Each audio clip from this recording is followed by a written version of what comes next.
Hello everyone, నేను మీ doctor Ashwini, infertility specialist, 49 Rajahmundry branch. So couples సాధారణంగా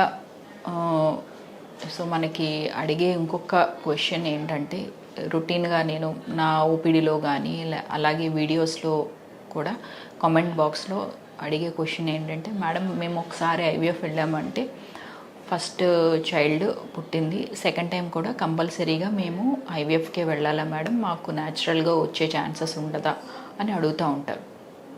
సో అది క్వశ్చన్ అనేది ఏంటంటే, మనకి ఆన్సర్ ఎలా చెప్పాలి అంటే, దానికి మనం కపుల్స్ యొక్క ప్రాబ్లం ఏంటి, ప్రాబ్లం బట్టి మనం డివైడ్ చేసుకోవాల్సి ఉంటుంది అనమాట. సో అన్ఎక్స్ప్లెయిన్డ్ ఇన్ఫర్టిలిటీ అంటాం. So first of all unexplained infertility అంటే, ఇటు ఆడవాళ్ళు ఏ ప్రాబ్లము ఉండదు, మగవారిలో కూడా ఏ ప్రాబ్లము ఉండదు, వాళ్ళ స్పర్మ్ కౌంట్ బాగానే ఉంటుంది, ఆడవాళ్ళల్లో కూడా వాళ్ళ ఎగ్ కౌంట్ బాగానే ఉంటుంది, ట్యూబ్స్ బాగానే ఉంటాయి, గర్భసంచి బాగానే ఉంటుంది. బట్ ప్రెగ్నెన్సీ అనేది రాదు. వాళ్ళు చాలా రకాల ట్యాబ్లెట్స్ వాడతారు, ఐయుఐ పద్ధతుల్లో ప్లాన్ చేసుకుంటారు, ల్యాప్రోస్కోపీ చేసుకుంటారు, బట్ స్టిల్ ప్రెగ్నెన్సీ రాదు. సో దీన్ని మనం అన్ఎక్స్ప్లెయిన్. వీళ్ళకి ఏంటంటే లాంగ్ రన్లో వాళ్ళు మెడిసిన్స్ వాడిన చాలా వెయిట్ చేస్తూ ఉంటారు పిల్లల కోసం. సో అప్పుడు వాళ్ళకి ఆప్షన్ ఏంటంటే, బెటర్ ఆప్షన్ ఐవీఎఫ్. సో ఐవీఎఫ్తో ఏంటంటే ప్రెగ్నెన్సీ ఛాన్సెస్ పెరుగుతాయి. ఎందుకంటే ఎగ్ స్పర్మ్ సరిగ్గా కలవకపోయినా, ఎంబ్రియో ఫామ్ అవ్వకపోయినా ప్రెగ్నెన్సీ వచ్చే ఛాన్సెస్ అనేది చాలా రేర్. ఎగ్ స్పర్మ్ కలవకపోతే 100% ప్రెగ్నెన్సీ ఛాన్సెస్ అనేది ఉండదు. సో ఈ ప్రాబ్లం ఏదన్నా ఫేస్ చేస్తున్నామంటే దానికి సొల్యూషన్ ఐవీఎఫ్. సో దీన్ని కొంతవరకు మనము డెఫినెట్గా ఐవీఎఫ్లో మనం రెక్టిఫై చేయగలం. సో ఇలా ప్రెగ్నెన్సీ వచ్చిన వాళ్ళు ఉన్నారు సక్సెస్ఫుల్గా, తర్వాత హెల్దీ బేబీతో కూడా బయటకు వెళ్ళిన వాళ్ళు కూడా ఉన్నారు. సో అన్ఎక్స్ప్లెయిన్డ్ ఇన్ఫర్టిలిటీలో ఏంటంటే, ఒక్కొక్కసారి ఐవీఎఫ్ చేసిన తర్వాత they will have first baby, second బేబీకి కూడా మేము ఐవీఎఫ్కి వెళ్ళాలా అని అంటే, so depending upon the situation అంటే, మళ్ళీ మనం వాళ్ళ ఎగ్ కౌంట్ ఎంత ఉంది, వాళ్ళ స్పర్మ్ కౌంట్ ఎలా ఉంది, యూట్రస్ ఎలా అనేది మళ్ళీ మనం రూల్ అవుట్ చేసుకోవాలి. ఇందులో ఏదన్నా మనకి ఏమన్నా కొంచెం కాంప్రమైజ్డ్గా ఉన్నా న్యాచురల్గా వచ్చే ఛాన్సెస్ ఒక్కొక్కసారి తగ్గుతుంది అనమాట. సో మళ్ళీ మనం ఒక్కసారి రీచెక్ చేసుకోవాలి. సో చేసుకుని దాన్ని బట్టి డిసిషన్ అనేది తీసుకోవాలి.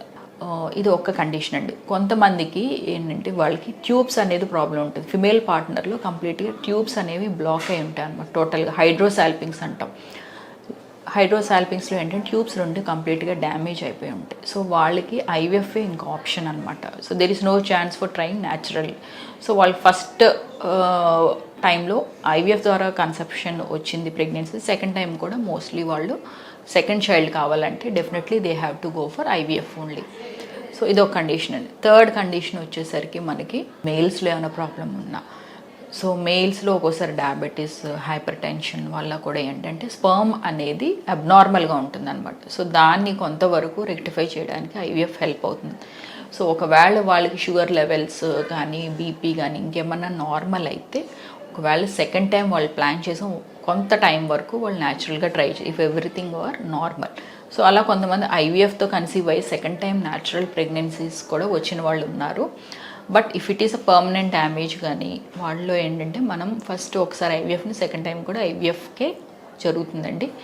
సో ఒక్కొక్కసారి ఏంటంటే లో ఏఎంహెచ్ ఉంటుంది, ఎగ్ కౌంట్ బాగా తక్కువ ఉంటుందన్నమాట. ఎగ్ కౌంట్ బాగా తక్కువ ఉన్నప్పుడు మనకి సో న్యాచురల్గా ట్రై చేస్తుంటారు, ట్యాబ్లెట్స్తో ట్రై చేస్తున్న ఐయుఐలో. సో ఐవీఎఫ్లో కూడా మనకి సక్సెస్ రేట్ కొంచెం అనేది కాంప్రమైజ్డ్గా ఉంటుంది, బట్ స్టిల్ వాళ్ళకి బెటర్ ఆప్షన్ ఐవీఎఫ్. సో అలా కన్సీవ్ అయిన వాళ్ళు సెకండ్ టైం కూడా వాళ్ళు ఒక సెకండ్ బేబీ కావాలి అనుకుంటే మాత్రం ఎగ్స్ అనేవి కౌంట్ తగ్గుతూ ఉంటాయి తప్ప పెరగవు. సో అది తగ్గినప్పుడు ఏంటంటే సెకండ్ టైం కూడా వాళ్ళ ప్రెగ్నెన్సీకి better if they want to go for IVF only.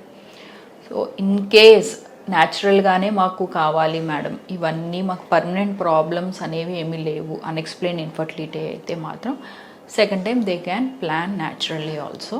If it is taking long time చేసుకుంటే మాత్రం they have to go for any other kind of treatments అనమాట. Thank you.